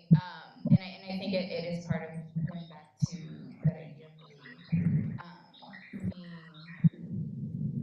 sort of like honoring that person's sort of influence on your work and on your life, and taking your own work as seriously as they took your work. And that's just something I keep with me and try to remember and keep with me.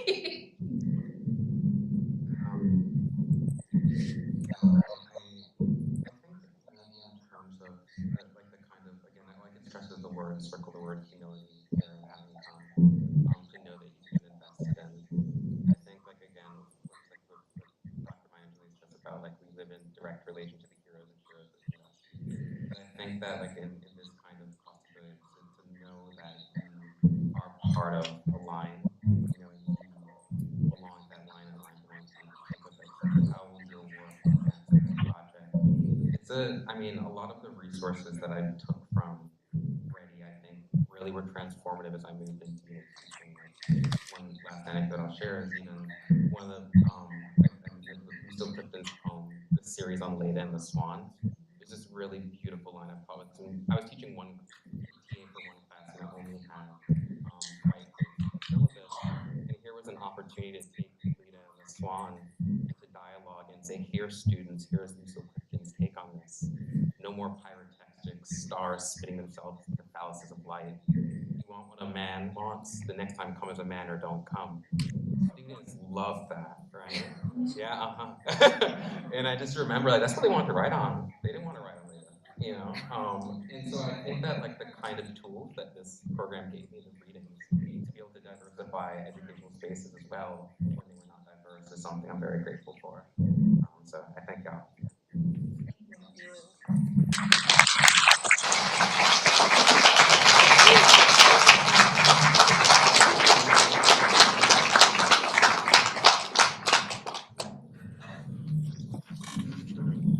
There's coffee, water, and snacks in the lobby for our break. I need a calorie. Any calorie will do.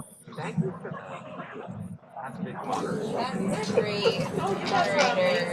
You're really great. Oh, I feel like both of us, but I feel like they say joyful.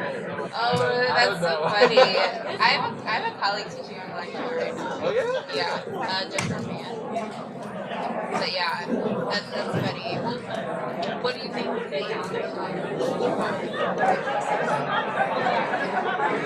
I'm like, mine is also and so I think they want things that feel joyful, which I don't always do. Like, oh, this is very fun. Black fun. Yeah.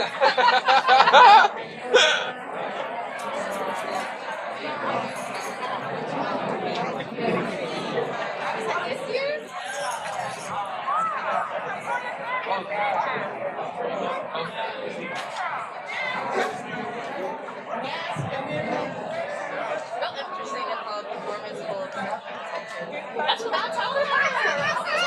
It's like, I guess. I was like, oh, she was like,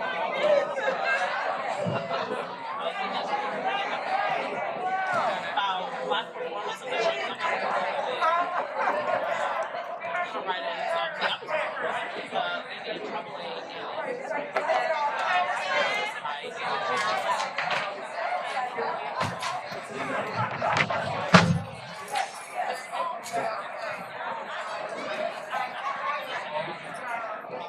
Dedicated to Cheryl A.